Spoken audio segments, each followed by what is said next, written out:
conscience, here's a new product to keep you distracted from reality. So what's coming next? The Apple ankle bracelet? Well, we better not go there because I don't want to give them ideas. Check out the other videos, subscribe to the channel. I'm Paul Joseph Watson reporting for INFOWARS.com.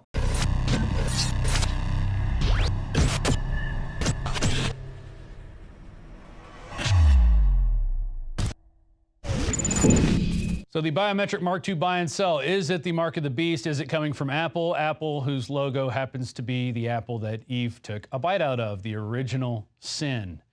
Very interesting.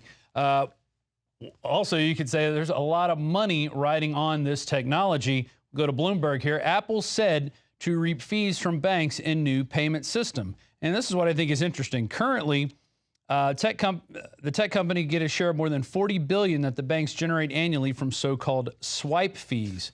Now, in just 3 years, this is expected to more than double. If you look at the growing market section, the mobile payments market will probably more than quadruple to about $90 billion by the year 2014. I mean, it is going to be out of sight, out of mind. That is why Apple is doing this. Is it the mark on the beast? Well, they have yet to eject the buying or sell device into your body, but this is about as close as it could get. The next phase will be the implantable microchip to buy and sell. You can believe that, and we've been telling you about that for years. Alex Jones was telling you about that in Police State 3. Reflections and Warnings with Aaron Russo talks about how he had conversations, Aaron Russo did, with one of the Rockefellers and how they were going to put the chip in them, but the elites were going to have a chip that says, get off my back, or get off my lawn, or get out of here, you a-hole, something like that. Really interesting stuff. But the rest of us are going to have these chips, and they're going to be to buy and sell. And if you don't have them, you're not going to be able to get a job. You're not going to be able to travel. You won't be able to do anything. Wait, it's coming. Don't you worry. Now we move on to our favorite Eric Holder. And this is James Woods took to Twitter yesterday, and he's on a mission. James Woods on a mission issues hashtag Holder challenge, asks followers for help.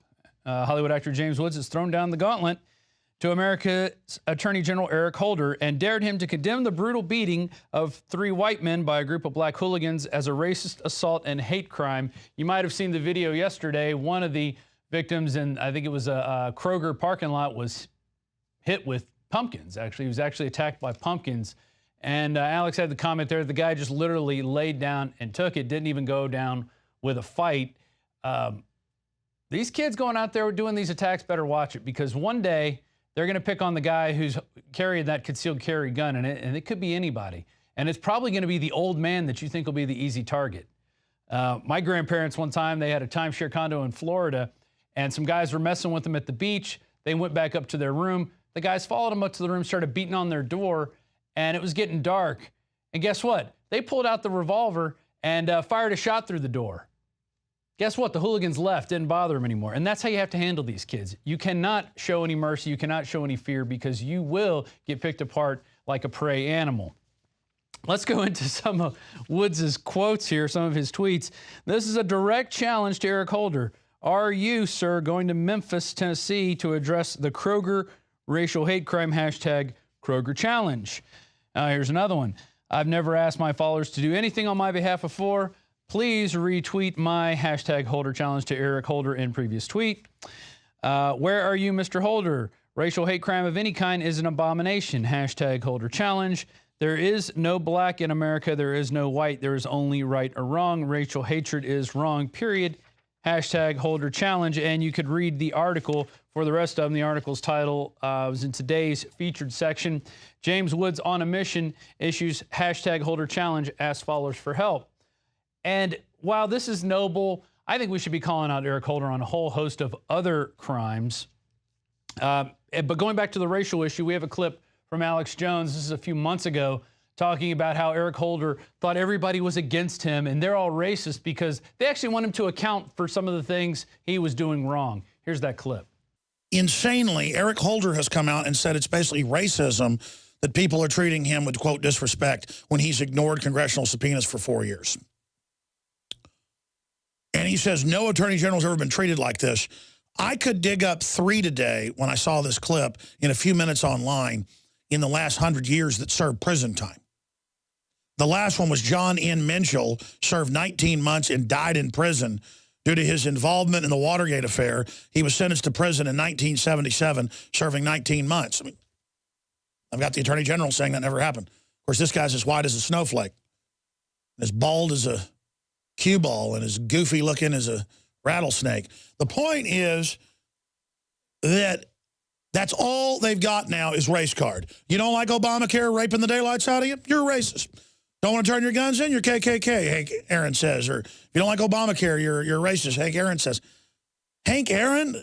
So not only is Eric Holder a professional race baiter, as you've seen in his trips going up to Ferguson, I'm also going to tell you about how he likes to waste your taxpayer money. So he's a bilker.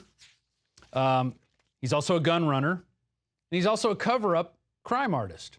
I'm going to explain all these right now. First article here. This is from March 25th, 2014 from Liberty Blitzkrieg. Eric Holder and the DOJ have spent millions of taxpayers' dollars on unreported personal travel. Yeah, there he goes. He's doing that on your dime, people. Despite his unique role, Eric Holder has spent the past 5 years taking absolutely zero action on any matter of national significance, except for race baiting. In fact, his major claim to fame appears to be that he has solidified the creation of a group of untouchable criminals known as the too big to jail class. So he's looking out for the bankers. So what does Eric Holder do in his spare time? You know, when he isn't cuddling financial oligarchs or running firearms into Mexico.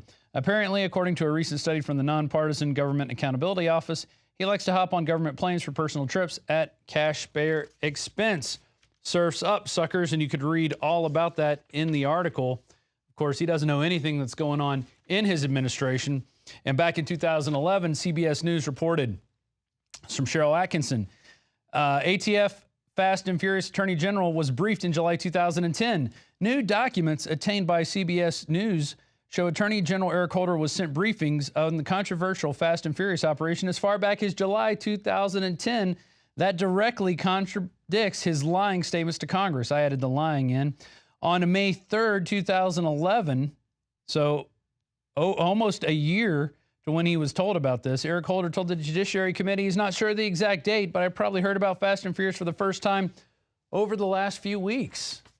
Wow. He doesn't know what's going on, but he's sure not stopping those guns. And then later, more memos came out that they were doing this to demonize the Second Amendment and go after your Second Amendment.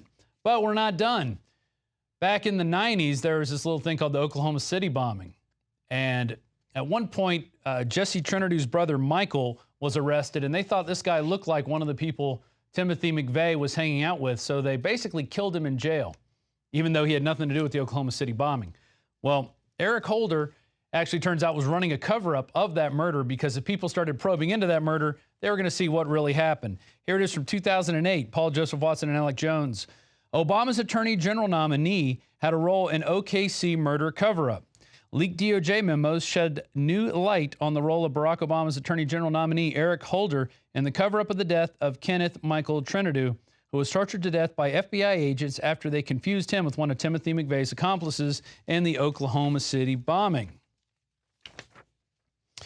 And the new twist in the story revolves around Trinidu obtaining leaked DOJ memos that indicate a flurry of activity around how to handle the cover-up of his brother's death. A key player in the cover-up was Eric Holder, who earlier in the week was named to be the nominee of the Attorney General. The Department of Justice memos, well, they're actually emails, and they're talking about Deputy Attorney General Eric Holder and what he was going to do to keep a lid on the story, said Trinidu, adding that the memos make it clear that an attempt to deflect press attention is the goal, along with claiming the investigation is ongoing in order to keep everything secret. So their goal was to just push out this investigation, just say it was ongoing so they can't talk about it, keep it classified. That is the MO of what we're seeing now. Basically, every agency in the government now wants to just hold everything secret, pretend like we're dumb children so they can operate with impunity. And that is what Eric Holder was doing in the case of Kenneth Michael Trinity's death. Oh, I also forgot. He likes to brainwash people. In fact, we have a clip of him saying, here, we're going to brainwash people about guns. And we'll go to that clip as we go to break, and we'll be back with more on Ebola. And what else do we have coming up? And a vice principal who was arrested for carrying a gun legally. That's what happens in the new America. You're a slave. Don't forget it. It's the INFOWARS Nightly News. Part of every day, some kind of anti-violence, anti-gun message. Every day, every school, at every level. One thing that I think is clear with young people and with adults as well is that we just have to be repetitive about this. It's not enough to simply have a catchy ad on a Monday and then only do it every Monday. We need to do this every day of the week and just really brainwash people into thinking about guns in a vastly different way.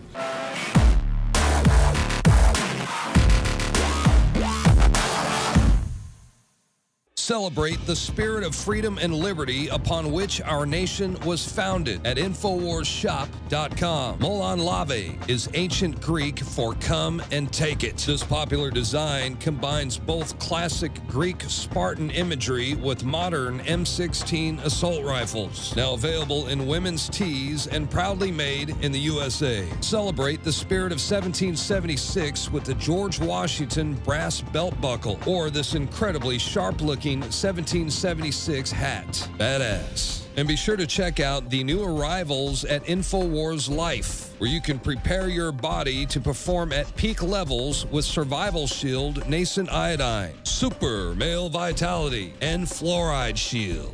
And wake up, America. Immune Support Blend is the healthy choice for the gourmet coffee lover. So get incredibly high-quality, freedom-based products and help fund the revolution at INFOWARSShop.com.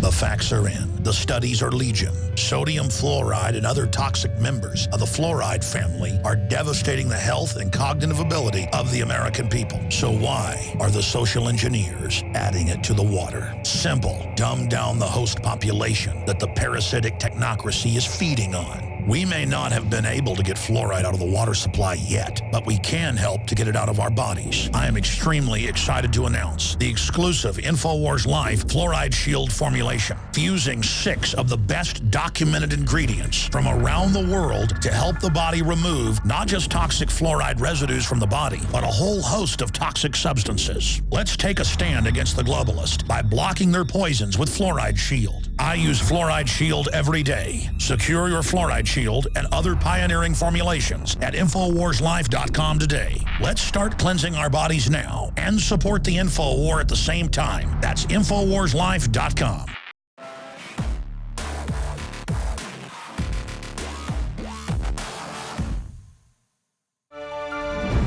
Welcome back. We've got some Ebola news. Recently, researchers from MIT have been doing models and stuff just to study the spread of what you see going on in Africa right now, which is kind of going on terrestrially through the ground, through infected patients. We're flying infected patients into the United States. We're flying them into the UK. And what their model is showing, it only takes one infected individual making it through an airport checkpoint. Health officials around the world are scrambling to contain the Ebola virus. This is by Mark Slavo from the SHTFplan.com. Health officials around the world are scrambling to contain the Ebola virus, with many, including the CDC and World Health Organization, preparing for the eventual escape out of West Africa. It's already happening, people. They're not preparing. Mathematical models performed by numerous researchers suggest that anywhere from 20,000 to 100,000 people globally could contract the virus by December of this year. Researcher Yanir Baryam, whose model predicted the rise of the Arab Spring just weeks before it actually happened, had been modeling virus outbreaks since 2006. In a report published in conjunction with MIT and the New England Complex System Institute, Baryam and his colleagues developed a host pathogen model to predict the spread of the emergent disease, including Ebola, in evolving ecosystems. And we're showing you that spread right now, how it starts off in Africa, then slowly spreads to the Caribbean, up into Europe, then into the United States. You can see it going into Australia, South America, and finally enveloping all of Russia. And it's not going to take long for that to happen. And it will happen, especially as they keep developing these viruses in labs. And as these viruses get accidentally released or stolen or missing, they don't have a lid on this stuff. There is no control mechanism. They're bringing patients in and not even keeping them in level 4 facilities. They're in level 2 facilities. This is not the way it should be done. Don't believe the hype when they tell you there's a lid on it and it's safe. It's a real scary thing. Let's move on to some gun-grabbing news. Vice principal files a claim against city and police over gun arrest. Tevis Junior High School administrator, who was arrested and subsequently released last month after bringing a gun to school, has filed a claim against the city of Bakersfield and its police department, according to his attorney, Daniel Rodriguez. Kent Williams, 51, vice principal at the school since 2010, said he was falsely arrested by BPD officers for bringing a handgun to school because he had a valid concealed weapons permit and showed it to them before the arrest